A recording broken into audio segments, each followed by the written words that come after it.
Shavua Tov, tout le monde, bracha ve'atzlacha, que ces paroles de Torah soient pour la guérison rapide de Eliyahu Hananel ben Ruth Mesodi, de Daniel Tamaratou Bat Fortuné, de Moshe Raphaël Nissim ben Kamil, et pour la réussite d'Avraham ben Mesaouda. Parashat Achremot. On va lire cette semaine, la semaine qui vient, dans la Torah, Parashat Achremot Kedoshim. Dans Parashat Achremot, le 18e chapitre de Vaïkra, Akadosh Baruch Hu nous dit, appelle Moshe et leur dit, rassemble les béné Israël et tu leur diras, c'est moi qui est votre Dieu, faites attention de ne pas faire ce qu'ils faisaient les Égyptiens dans leur pays. Vous avez été en Égypte 210 ans. Faites attention de ne pas faire les actions que les Égyptiens faisaient. Ainsi, faites attention, vous allez rentrer dans la terre de Canaan, la terre d'Israël. Faites attention de ne pas faire ce que les habitants d'Israël, les Canaaniens, font.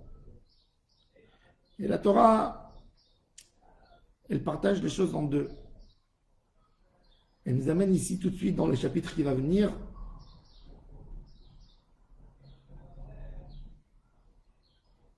L'adultère et l'idolâtrie. L'idolâtrie est liée plutôt à l'Égypte. Les Égyptiens, c'est le symbole de l'idolâtrie. Pourquoi? Parce que c'est un pays qui vit complètement sur le Nil. Un homme, quand il a besoin de manger son pain, il rencontre Dieu parce qu'il voit les difficultés, comment c'est difficile et c'est compliqué d'obtenir son pain. Donc il sait qu'il y a quelqu'un à qui il doit demander son pain. Mais en Égypte, qu'ils ont leur pain du Nil, toute l'année le Nil donne ses eaux, ils sont beaucoup plus loin d'Hachem. Et là-bas, chez eux, l'idée de la Avodah Zara est beaucoup plus dominante. Et la terre de Canaan, c'est connu, Canaan, le petit-fils de Noé, le fils de Ham, c'était l'endroit où il y avait le plus d'adultères de tous les pays. Et c'est pour ça que la Torah nous dit, faites attention, ne te marie pas avec telle femme, pas avec celle-là, pas avec celle-là, pas avec celle-là. Dans Parashat Achremot. Et quand on a fini cette histoire de l'adultère, tout de suite la Torah elle a dit, fais attention de ne pas sacrifier ton fils, ne pas faire de la Avodah Zara. Donc, quelque part, on a parlé de ces deux nations, l'Égypte et Canaan, qu'il faut faire très attention de ne pas être influencé.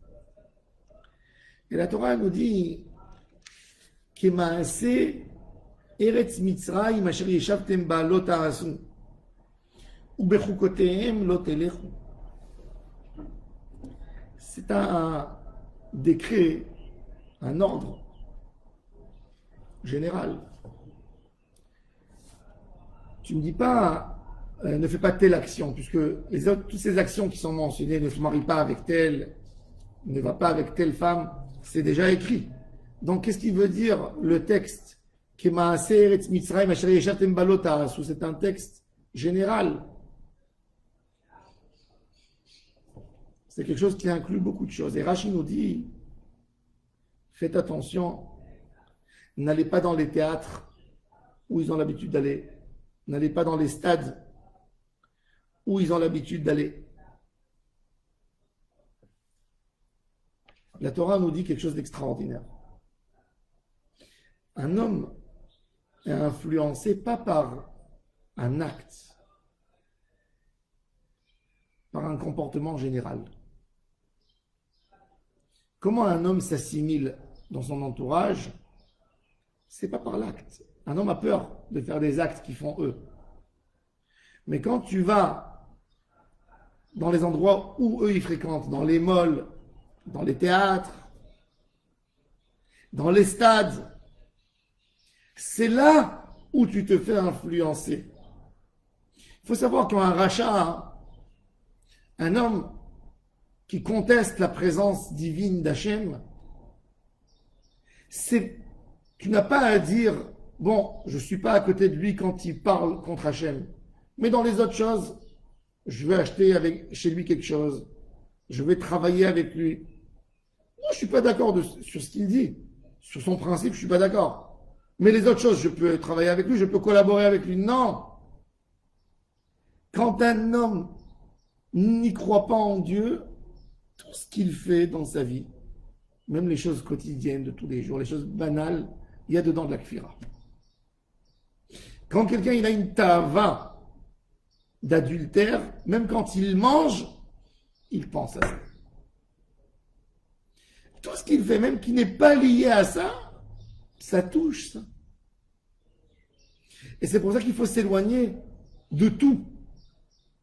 C'est ce que la Torah a dit, on ne parle pas maintenant du maasé qui est interdit en soi. Ça, il y a le décret de la Torah, ne fais pas ceci, ne fais pas ça.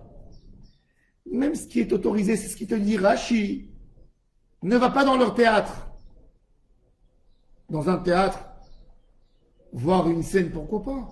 C'est pas une scène qui parle d'idolâtrie. Si, il y a de l'influence. Et ça, c'est pour dire, pour tout homme qui aime Hachem, faire attention, ne pas faire entrer chez lui à la maison des livres de Toum'a, des livres qui ont été écrits par des hommes qui ne croient pas en Dieu. Alors l'homme, il dit, c'est pas un livre de philosophie, c'est pas un livre qui parle de la présence divine. Pourquoi ne pas l'avoir, ce livre, à la maison? Il raconte une histoire, pourquoi ne pas lire? Toute cette histoire, il y a des choses cachées qui montrent qu'il n'y a pas Hachem. Sans te rendre compte, tu te fais influencer. Un homme qui va voir un spectacle. Dans le spectacle, derrière les mots, il y a les idées qui contestent Hachem. Et c'est pour ça que Rashi dit, ne va pas chez eux, ne va pas au théâtre avec eux. Ne va pas dans leur stade.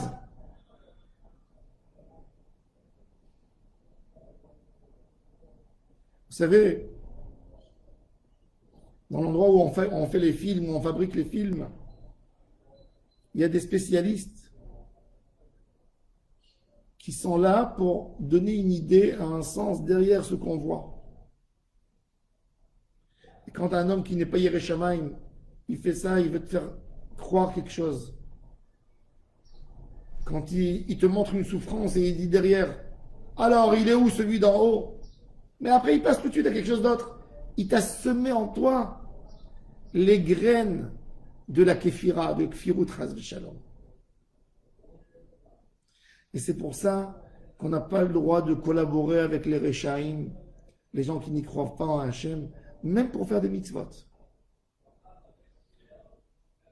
Demain, on te dit, il y a des gens, on est là en train de faire du bien pour la société. Tu veux faire du bénévolat, mais les gens autour de toi, c'est tous des gens qui n'y croient pas en Dieu. Assourd d'aller travailler avec eux. Parce que cette idée, eux, ils vont faire pour dire, c'est moi qui fais et pas Dieu. Doucement, doucement, tu es influencé sans le savoir.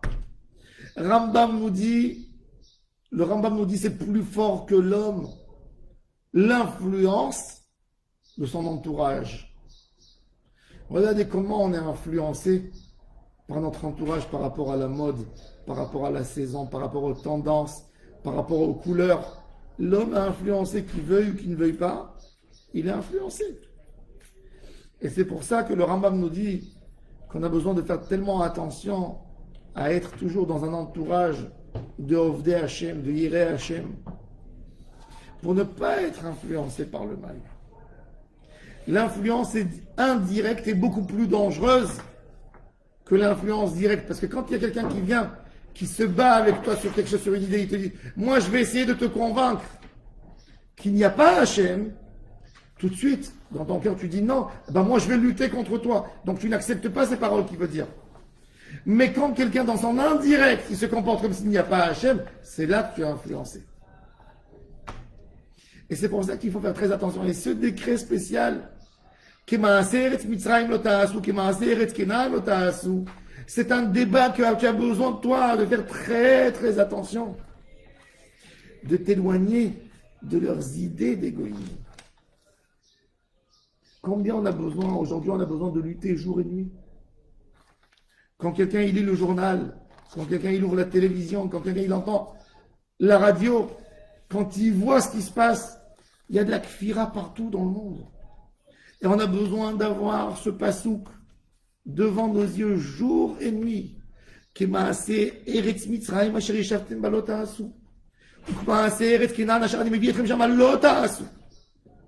Le sourd mérin, c'est un travail du quotidien de tous les jours, de tous les jours. Faire attention sur ce qu'on lit, faire attention sur ce qu'on entend, faire attention avec qui on va, avec qui on parle, avec qui on travaille. Un homme ne se rend pas compte de cette influence qui est une influence très dangereuse. L'influence d'où tu es, avec qui tu vis, une très mauvaise influence. On a besoin de travailler sur ça, de faire attention, de faire idbodedou, de parler avec Hachem Yitbarach tous les jours, de ne pas être influencé. Comme Yaakov Avinu, qui était dans la maison de Lavan à Arami. Tous les jours, il faisait des tfilotes. Tous les jours, il faisait des tfilotes pour ne pas être influencé par le mal de son beau-père. Qu'avec une tfila, avec un travail de tous les jours, on peut être épargné. Que Hachem nous aide, qu'on soit sauvé de tous ces malheurs, tous ces kfirotes. Amen.